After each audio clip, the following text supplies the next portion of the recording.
आज से शुरू होगा यूपी विधानसभा का मॉनसून सत्र। कल सदन में अनुपूरक बजट पेश करेगी योगी सरकार। राज्य राजधानी क्षेत्र के प्रस्ताव का अध्यादेश भी होगा पेश।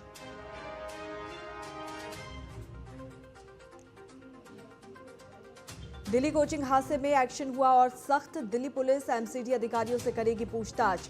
13 दूसरे कोचिंग संस्थानों के बेसमेंट भी हुए सील।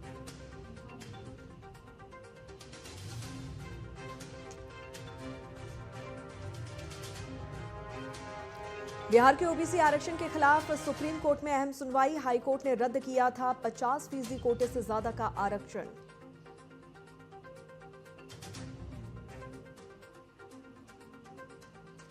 राजस्थान की सरकार ने किया फैसला। सरकारी स्कूलों में मनाया जाएगा जश्न। 5 अगस्त को जम्मू कश्मीर में धारा 370 हटाने पर मनाया जाएगा उत्सव।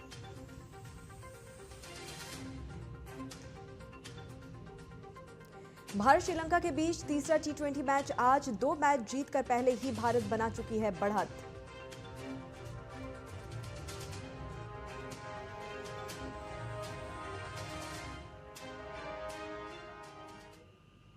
नमस्कार, आप देख रहे हैं टीएनपी न्यूज। आपके साथ मैं हूं अंकिता और अब देखते हैं खबरों को विस्तार से। उत्तर प्रदेश विधानसभा का मॉनसून सत्र सोमवार से शुरू हो रहा है।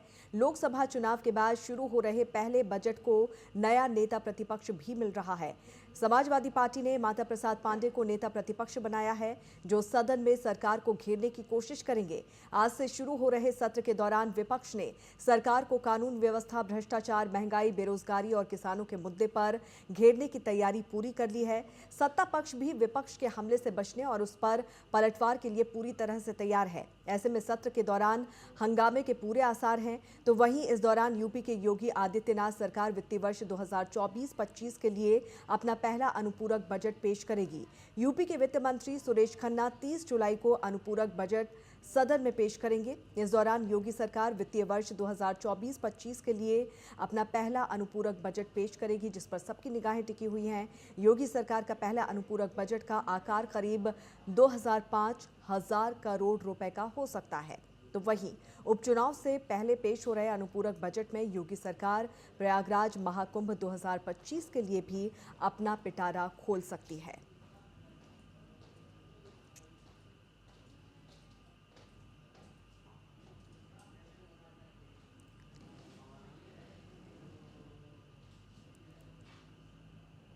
तो इस मामले में और अधिक जानकारी के साथ अमित मिश्रा एमएल इस वक्त हमारे साथ फोन लाइन पर मौजूद हैं। अमित, आज से उत्तर प्रदेश में मॉनसून सत्र की शुरुआत हो रही है, जहां पर महंगाई, बेरोजगारी, भ्रष्टाचार जैसे तमाम मुद्दों को लेकर जो विपक्ष है वो सत्ता पक्ष को घेरने की पूरी तैयारी करके बैठा हुआ है। बिल्कुल, जिस तरह से आपको बता दें, आज ये मानसून सत्र प्रारंभ होने वाला है। उत्तर प्रदेश में विधानसभा का मानसून सत्र आज से शुरू हो गया और 5 दिन के संक्षिप्त सत्र में जोरदार हंगामे के भी आसार हैं। वहीं अगर हम बात करें विपक्ष की, तो खासतौर पर समाजवादी पार्टी और कांग्रेस मिलकर के सरकार को घेरने की तैयारी में भी है। वहीं सरकार भी तमाम मुद्दों पर विपक्ष को जोरदार दबाव देने के लिए भी तैयारी कर ली है। वहीं आपको बता दें, मुद्दों की अगर हम बात करें तो कानून व्यवस्था, महंगाई, किसान बाढ़ जैसे सवाल भी उठेंगे। और वहीं इस बार परीक्षाओं में नकल, नीट मामला, कांवड़ यात्राओं को लेकर के जो दुकानदारों में नेम प्लेट लगवाना, बस्तियों पर बुलडोजर चलाने जैसे मुद्दे को भी सपा उठाएगी। तो ऐसे में प्रतिपक्ष और समाजवादी पार्टी की जो है माता प्रसाद पांडे इन मुद्दों पर सरकार को घेरने की भी कोशिश करेंगे। जी बिल्कुल, माता प्रसाद पांडे का भी यहाँ पर जिक्र करना बेहद अहम हो जाता है। माता प्रसाद पांडे निश्चित तौर पर इस बार सदन में जो सरकार है उसको घेरने की कोशिश, कवायद यहाँ पर करते हुए नजर आएंगे। अगर इनके बारे में बात करें तो वरिष्ठ नेता हैं उत्तर प्रदेश के, और उसके बाद अब नई जिम्मेदारी अब वो यहाँ पर संभालते हुए भी नजर आ रहे हैं। तो इस बार का जो सदन है वो बदला बदला सा नजर आएगा।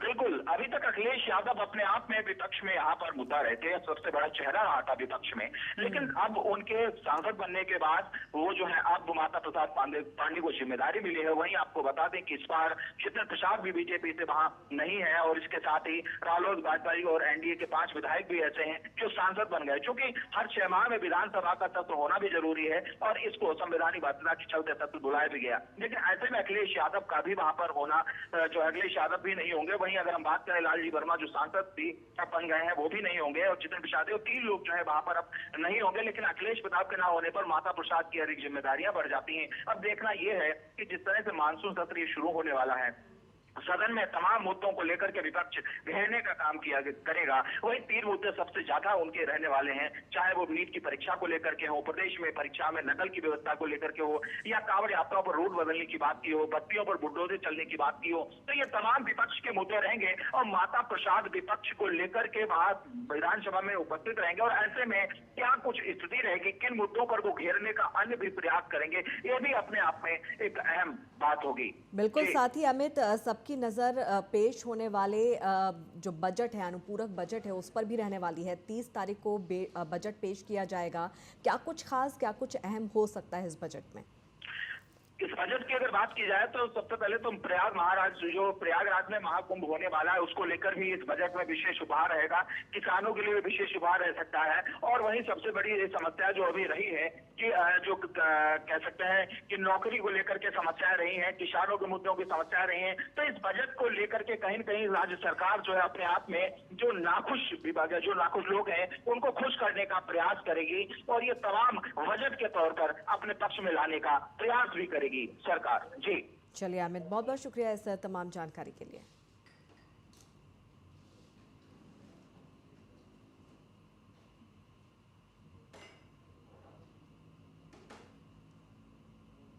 और खबरों में आगे बढ़ते हैं। दिल्ली के ओल्ड राजेंद्र नगर में कोचिंग सेंटर में हुए हादसे की जांच तेज हो गई है। दिल्ली पुलिस ने अब इस मामले में एमसीडी अधिकारियों से पूछताछ के लिए नोटिस दिया है। पुलिस इस मामले में अब उनसे पूछताछ करेगी। बताया जा रहा है कि इस मामले में बेसमेंट को लेकर 1 महीने पहले शिकायत भी की गई थी। बावजूद इसके जिम्मेदार लोगों ने इस मामले में कोई भी एक्शन नहीं लिया।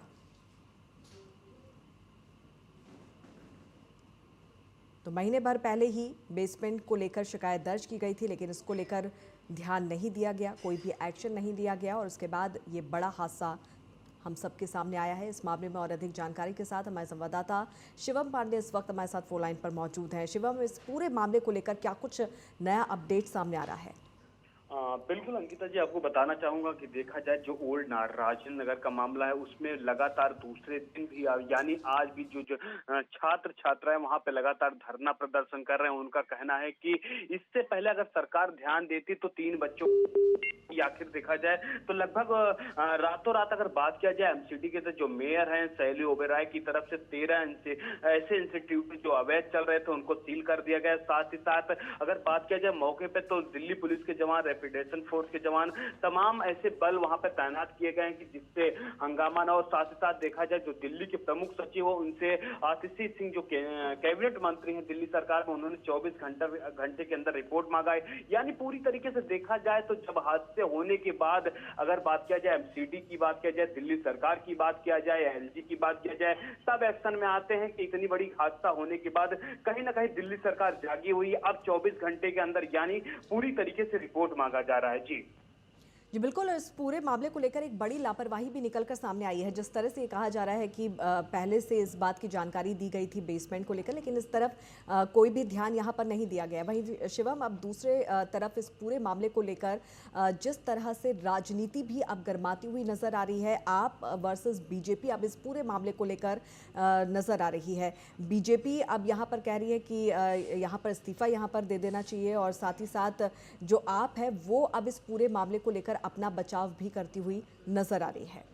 बिल्कुल अंकिता जी, देखना आपको बताना चाहूंगा कि अगर बात किया जाए जो दिल्ली प्रदेश अध्यक्ष वीरेंद्र सचदेवा है उनका साफ तौर से कहना है कि आम आदमी पार्टी जो शैली ओबेरॉय हैं, वो जो मेयर हैं वहां की, वो उनसे पहले ही दिल्ली नहीं संभल रही थी। जब उन्होंने बड़े बड़े वादे किए थे कि मेयर दिल्ली में एमसीडी आती है तो हम बहुत कुछ करके दिखा देंगे, लेकिन अब कहीं ना कहीं देखा जाए तो 3 बच्चों की जान भी ले ली। तो कहीं ना कहीं जो दिल्ली सरकार के जिम्मेदार मंत्री की बात किया जाए या जो मेयर की बात किया जाए, उनको कहीं ना कहीं इस्तीफा दे देना चाहिए। लेकिन अगर बात किया जाए तो जो मेयर हैं या कैबिनेट मंत्री हैं उनका साफ तौर से कहना है कि लगातार प्रशासन इसमें जांच कर रही है, 24 घंटे के अंदर रिपोर्ट आएगी। और साथ ही साथ देखा जाए तो दिल्ली पुलिस की तरफ से भी कई एक्शन कार्रवाई किए गए हैं और साथ ही साथ 2 लोगों को हिरासत में भी लिया गया है। तो अंकिता जी, पूरी तरीके से देखा जाए तो लगातार दिल्ली पुलिस की जो टीम है लगातार काम कर रही है। और दूसरी तरफ बात किया जाए तो कहीं ना कहीं पूरी तरीके से इसमें बीएनएस की तरफ 105, 106, 552, 290 और 35 के तहत एफआईआर भी दर्ज कर लिया गया है। जी चलिए शिवम, नजर बना के रखिए। बहुत बहुत शुक्रिया इस तमाम जानकारी के लिए। और इसी के साथ इस बुलेटिन में फिलहाल इतना ही। आप जुड़े रहिए टीएनपी न्यूज के साथ। नमस्कार।